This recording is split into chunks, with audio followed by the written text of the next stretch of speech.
37 years, so inabot po niya po pala ako, ano? Yes, Your Honor. Yes, ma'am.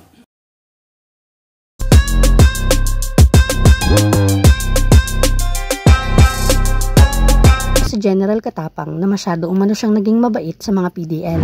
Kung kaya't, nangyaring insidente na muntik nang makatakas sa isang preso.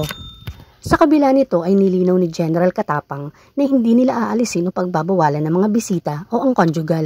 Nabanggit niya rin ang posibleng paglilipat sa mga bilanggo ng ibang kulungan. Ngunit anya, ang maaari lang raw ilipat na isang bilanggo ay ang matagal nang walang dumadalaw.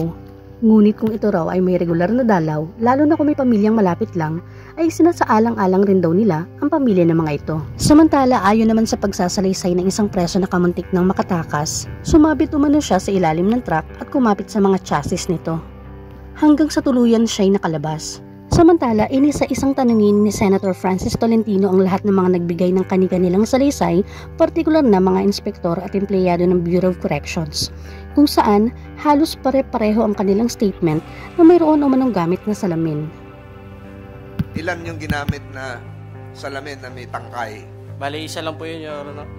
Ikaw lang ang may hawak? Yes, sir. Nang tanungin naman ni Senator Tolentino ang preso na si Michael kung mayroon ba siyang nakitang salamin noong oras na nag-inspect ang mga bantay, mariin niyang sinabing wala.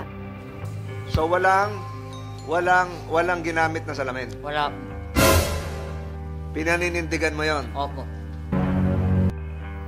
Samantala, pinagpilitan naman ng mga taga-Bucor na gumamit sila ng salamin sa inspeksyon bago pa man nakalabas ang truck at maaaring hindi lang nila napansin ang presong si Michael na kasalukuyang nasa ilalim ng truck at nasa pagitan ng mga chassis. Kinwestiyon naman ni Senator Tolentino kung bakit pati ang mga PDL ay pinapayagan rin mag-inspect gayong hindi ito taga-Bureau of Corrections.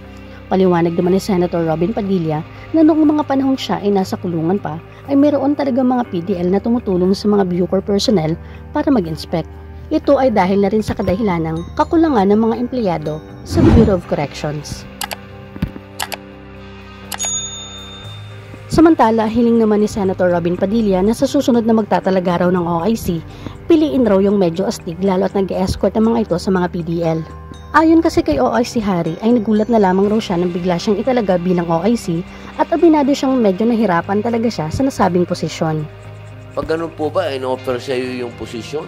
Mr. Chair, Your Honor, she can refuse kung hindi niya po kakayanin. Ayon naman kay General Katapang, ay maaari naman daw siyang tumanggi kung hindi niya kakayanin ang nasabing posisyon. Ngunit wala naman daw siyang nabalitaan na tumanggi ito.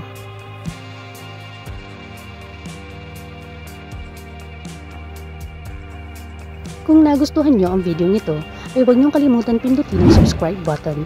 Sama niyo na rin ang notification bell para lagi kayong updated sa mga bago nating mga upload.